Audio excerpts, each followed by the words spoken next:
Olá, boa tarde. O plenário do Senado deve votar nesta semana a MP 777. A medida altera a taxa de juros dos empréstimos do BNDES a partir do ano que vem. Pelo texto da medida provisória, a taxa de juros de longo prazo, a TJLP, vai ser substituída pela taxa de longo prazo, a TLP.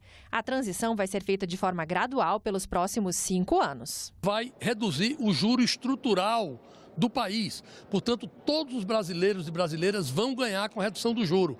Não tem sentido 30% da população que toma empréstimo ter o juro subsidiado e 70% do restante da população pagar a vantagem desses 30%, ou seja, arcar com a conta do sistema financeiro. Atualmente, a TJLP é definida pelo Conselho Monetário Nacional. A nova taxa vai ser baseada em juros de mercado ligados a um título do Tesouro Nacional, somados à variação do IPCA, que é o índice oficial de inflação no país. E além de balizar os empréstimos do BNDES, a taxa vai ser usada na remuneração do Fundo PIS/PASEP, do Fundo de Amparo ao Trabalhador e do Fundo da Marinha Mercante, que são a fonte de financiamentos de longo prazo concedidos por bancos públicos. O BNDES tem que ser um banco diretamente dirigido para o estímulo ao processo de desenvolvimento e crescimento econômico, o apoio, o suporte às empresas e, como tal, ele não pode ter juros iguais aos juros de mercado. A MP 777 é válida até a próxima quinta-feira. Nós vamos ter debate, né? O presidente Eunício vai conduzir a votação e nós estaremos lá para defender, para discutir tecnicamente e mostrar as vantagens, inclusive de remunerar melhor o Fundo de Amparo ao Trabalhador. Nós vamos trabalhar para que essa aprovação não aconteça. Não tivemos apoio suficiente na Comissão de Assuntos Econômicos, mas acreditamos que no plenário do Senado essa coisa pode mudar. E sobre essa proposta do governo que cria a nova taxa de juros para os empréstimos do BNDES, a jornalista Eni Monteiro conversou com o consultor legislativo do Senado, Ailton Braga. Então, eu começo perguntando o que muda de fato com a instituição da TLP. Olá.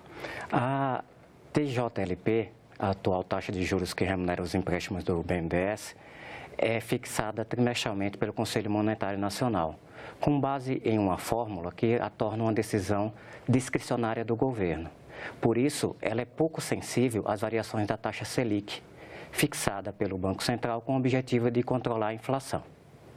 Além disso, como as principais fontes de recursos do BNDES são originárias da União, seja empréstimos, seja recursos do FAT, e esses recursos são remunerados pela TJLP, o Tesouro Nacional assume um custo fiscal elevado. E esse custo é maior quanto maior a diferença entre a taxa Selic e a TJLP. Como é que o senhor avalia essa mudança para a taxa de longo prazo nos empréstimos do BNDES? Com a mudança da TJLP para a TLP, a taxa de juros cobrada nos empréstimos do BNDES acompanhará a taxa de juros pagas nos títulos públicos indexados à inflação e corrigidos pelo IPCA.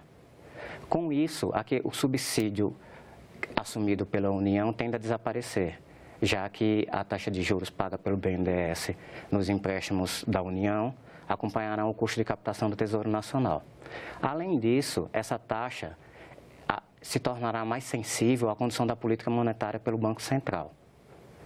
Então, essa mudança ela terá efeitos macroeconômicos benéficos. O primeiro é reduzir o custo fiscal do Tesouro Nacional, que, segundo estimativas da STN, chegou a 116 bilhões de reais no período entre 2008 e 2016.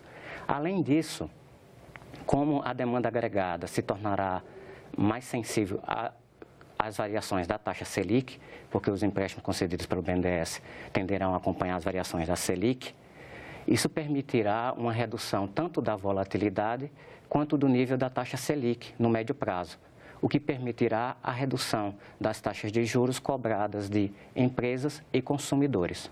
Agora, o setor produtivo reclama que essa proposta do governo pode desestimular novos investimentos, né? O que isso pode provocar aí na recuperação econômica? Eu acredito que a recuperação econômica não será prejudicada pela introdução da TLP. Primeiro porque haverá um período de transição de 5 anos. E nesse período, a TLP terá um redutor. Então, eventuais aumentos das taxas de juros cobradas nos empréstimos do BNDES será gradual. Além disso, como já falamos, com o aumento da eficiência da política monetária proporcionada pela sensibilidade da TLP à taxa Selic, a taxa Selic tenderá a cair e isso permitirá a redução das taxas de juros cobradas pelos bancos nos empréstimos para empresas e consumidores. E se depender do presidente Eunício Oliveira, o Congresso deve concluir a votação da meta fiscal nesta terça-feira. Deixamos pendente ainda dois destaques que serão votados nominalmente, com encaminhamento, com discussão.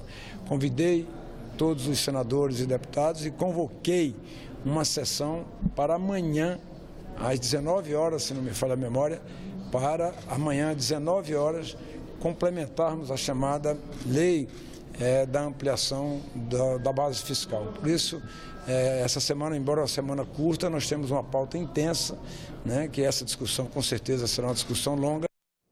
Mercosul, 25 anos depois, para onde caminha a integração sul-americana? Esse é o tema do 11º painel do ciclo de debates Brasil e a Ordem Internacional, estender pontes ou erguer barreiras, promovido pela Comissão de Relações Exteriores do Senado. O evento será hoje às 6 da tarde. O valor das multas aplicadas a pessoas físicas e jurídicas que cometerem ilegalidades no sistema financeiro pode aumentar. Nesta terça-feira, a comissão mista que analisa a medida provisória dos acordos de leniência deve apreciar o relatório da senadora Lídice da Mata. A MP 784 amplia a atuação do Banco Central e da Comissão de Valores Mobiliários na punição de fraudes. Pelo texto da medida provisória, o valor máximo da multa a ser cobrada pelo Bacen passa de 250 mil para 2 bilhões de reais. O Banco Central é responsável pela fiscalização e regulação do sistema financeiro nacional. Já o teto das multas aplicadas pela CVM, que atua no mercado de capitais, sobe de 500 mil para 500 milhões de reais. Permitirá, portanto, que tanto o Banco Central quanto a Comissão de Valores Mobiliários possa atuar de maneira mais transparente e com uma maior eficácia na sua posição de reguladora e de fiscalizadora do mercado. A medida provisória também autoriza os dois órgãos a firmar acordos de leniência com infratores. A confissão de culpa e a colaboração nas investigações seriam compensados com benefícios, que vão da redução de 1 a 2/3 da pena até a extinção da punição. Foi feito um acordo entre o Ministério Público e o Banco Central, que permitiu que no texto da medida ficasse claro o limite do Banco Central para atuar com acordo de leniência no sentido das infrações de caráter administrativo. Se porventura, para além de ilícitos administrativos, o Banco Central se deparar com indícios de crime, o Banco Central cumpre o que prevê a Lei Complementar 105 e comunica esses indícios ao Ministério Público. A medida prevê que o Banco Central só poderá fechar esses acordos quando não houver provas suficientes que garantam a condenação das instituições ou das pessoas físicas. Além disso, no caso de descumprimento, o beneficiário não vai mais poder assinar novos acordos de leniência no prazo de 3 anos. O projeto de lei do Senado pretende agilizar a adoção de crianças e adolescentes. Por exemplo, quem quiser adotar crianças ou adolescentes com mais de 8 anos ou com problemas de saúde pode ter a habilitação simplificada. Mais de 40 mil crianças brasileiras estão em abrigos. Destas, quase 8 mil estão inscritas no Cadastro Nacional de Adoção e 4.700 aptas a serem adotadas. Do outro lado, 40 mil pretendentes estão cadastrados, sendo que 38 mil habilitados para adotar. Mas, no ano passado, foram realizadas apenas 1.226 adoções. Um dos motivos pelo qual mais crianças não são adotadas é o perfil de adoção, no qual as famílias dizem como é a criança que elas gostariam de adotar. O que mais limita é a idade. As crianças mais velhas, elas têm... Não é o perfil que a gente chama, né? Esperado pelas pessoas que querem adotar. Então, por isso que essas crianças acabam ficando no abrigo mais tempo. Depois, mais ou menos de 10 anos, já começa a complicar para essas crianças serem adotadas. Também são poucos os pretendentes que aceitam adotar crianças com problemas de saúde, deficiências físicas ou intelectuais ou grupos de irmãos.